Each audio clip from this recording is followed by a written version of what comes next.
আসসালামু আলাইকুম। কেমন আছেন সবাই? তো আমার মায়ের শখের বশে মানে বাসায় দেশি হাঁস মুরগির সাথে পালন করা কয়েকটা ব্রয়লার ছিল। তো সেখান থেকে একটা ৪ কেজি ওজনের ব্রয়লার হচ্ছে আমার ছেলের জন্য পাঠিয়েছিল একদম পরিষ্কার করে। আমি শুধু কেটে নিয়েছিলাম, তো সেই ব্রয়লার মুরগিটা থেকে অর্ধেকটা আজকে রান্না করব। এই মুরগির মাংসটা আজকে হাতে মেখে সরিষার তেল দিয়ে তবে একটু অন্যরকমভাবে রান্না করব। তো যাই হোক, মানে যেটা গত ভিডিওতে বলেছিলাম যে এমনিতেই মন মানসিকতা কেমন যেন কোনো কারণ ছাড়া ভালো যাচ্ছে না। তার মধ্যে আবার একের পরে একটা খবর আসতেই আছে। কেউ মেসেঞ্জারে পাঠাচ্ছে, কেউ আবার ফোন করে বলতেছে যে এই অবস্থা। তো যাই হোক, রিসেন্টলি খুব খারাপ একটা ঘটনা ঘটে গেল আমাদের এইখানে। যাই হোক, আপনাদের সবার মানে ছেলে বাচ্চা হোক মেয়ে বাচ্চা হোক সব বাচ্চাদেরকে সাবধানে রাখবেন। যত ছোটই হোক আর বড়ই হোক সবাইকে সাবধানে রাখার চেষ্টা করবেন। দিনকাল যা পড়ছে আসলে কেউ কিন্তু সেফ না, কারো কাছেই সেফ না, বিশেষ করে আমাদের বাচ্চাগুলা। তো যাই হোক, আমি হচ্ছে প্রথমে মুরগির মাংসে সব রকম মশলা দিয়েছি। এখানে আমি কিছু আস্ত রসুনও দিয়েছি, কারণ বলেছিলাম যে একটু অন্যরকমভাবে রান্না করব। তো আমি হচ্ছে আদা রসুন বাটা দিয়েছি, কিছু পেঁয়াজ কাঁচামরিচ কুচি, সাথে ধনিয়া মরিচ লবণ হলুদ সব কিছুই দিয়েছি। আর অবশ্যই হচ্ছে সরিষার তেল, আর সাথে যেটা দিয়েছি সেটা হচ্ছে ভাজনা বাটা, যেটা আগেই বলেছিলাম। অন্য অন্য জায়গায় এটাকে শাক বলে আমি শুনেছি। তো সেটা বেটে দিয়ে দিয়েছি। সেখানে পেঁয়াজের পরিমাণটা একটু বেশি দিয়েছিলাম, তাই জন্য আর পেঁয়াজ বাটা দেই নাই। ভেবেছিলাম যে আজকে এইভাবে রান্না করব।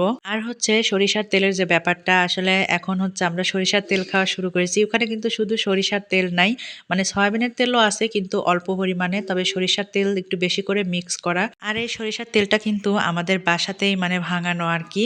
তো যাই হোক, আমি যখন মুরগির মাংস রান্না করি অনেক ভিডিওই কিন্তু দেওয়া আছে, মানে আমার বোনরা যেহেতু ভিডিও দেখে, আমার বড় আপু সবাই কমেন্ট করে, তবে যখন দেখা হয় তখন সে আমাকে বলে, যেহেতু আমি রান্নার ভিডিও বানাই, তো মুরগির পা গুলা যেন না দেই। আমাকে আরো বলে যে আসলে মুরগির পা দিলে কেমন দেখায় বলতো, মুরগির পা গুলো যেন আমি ভিডিওতে না দেখাই। এটা কোনো কথা বলেন?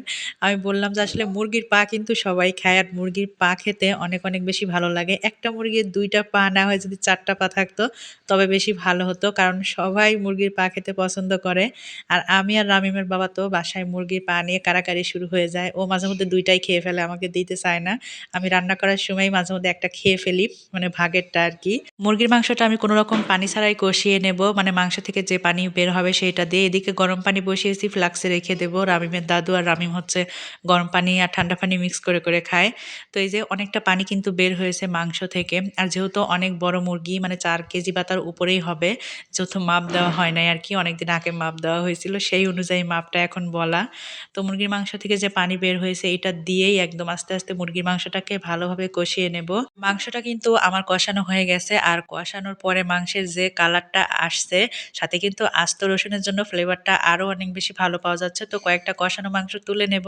কষানো মাংস হইতে কিন্তু এমনিতেও অনেক বেশি ভালো লাগে। তো আমি আমার জন্য একটা তুলেছিলাম আর রামিমের জন্য কয়েক পিস, কারণ রামিম কিন্তু মাংস খেতে অনেক বেশি পছন্দ করে। তো তারপর আমি সামান্য একটু ঝোলের পানি দিয়ে দিলাম, খুব বেশি দেব না কারণ মাংসটা অলরেডি সিদ্ধ হয়ে গেছে। তো ঝোলের পানি দিয়ে একটু নাড়াচাড়া করে কয়েক মিনিট ফুটিয়ে একদম ঝোলটাকে মাখা মাখা করে তারপরে হচ্ছে নামিয়ে নেব। তো দুপুরের বেলা তো একটু মানে শুধু মাংস হলে কেমন হয়, যেহেতু আমার হাতে সময় ছিল না, তাই আমি একটু ভর্তা দিয়েছিলাম, আর সেটা হচ্ছে মিষ্টি কুমড়ার ভর্তা। তো এগুলা দুপুরের খাবার ছিল। তো এই যে মাংসটার ফাইনাল লুক, দেখতে কিন্তু অনেক বেশি সুন্দর হয়েছে, খেতেও আলহামদুলিল্লাহ অনেক অনেক বেশি মজা ছিল।